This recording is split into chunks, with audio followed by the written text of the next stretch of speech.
喺屋企自己都可以做到澳門風味豬肉乾。喺市場買2斤豬後腿肉，秘訣係9瘦1肥，叫老闆幫我打碎佢。將啲豬肉打到呢啲咁嘅程度，先醃咗佢。生抽、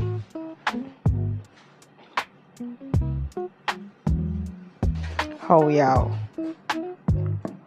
魚露、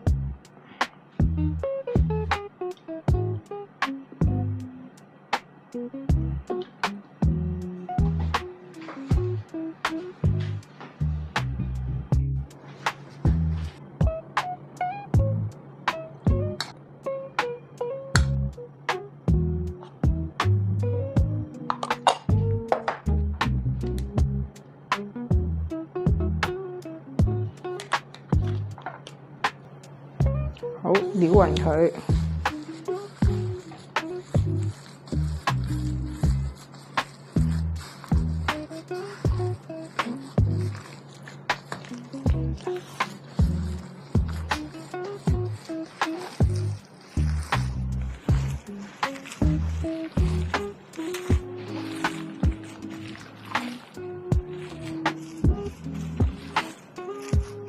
包起佢放喺冰箱雪凍1晚，抽乾水分。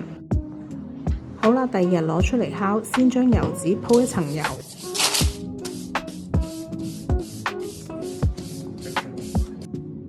將琴日醃好嘅豬肉鋪上去，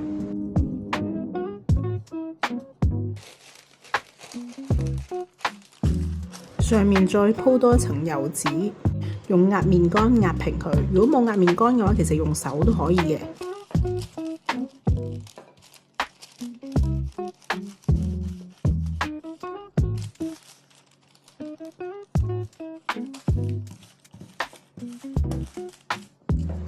壓到大概2到3厘米厚就可以啦。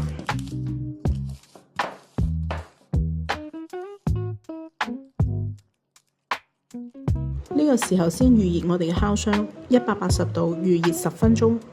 好啦，壓平之後拎起上面嗰塊油紙放入烤箱，一次大概可以烤2塊先，上下2層都係180度，第一次先烤10分鐘。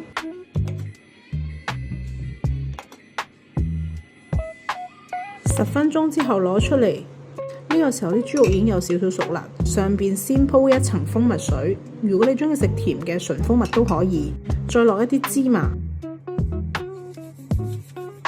重新放返入烤箱，180度15分鐘，中途要反一反面，後邊嗰層都要放蜂蜜同埋芝麻，烤完出嚟真係成屋都香晒，自己做又健康又平，你都試下，記得幫我點讚、訂閱、share 俾朋友。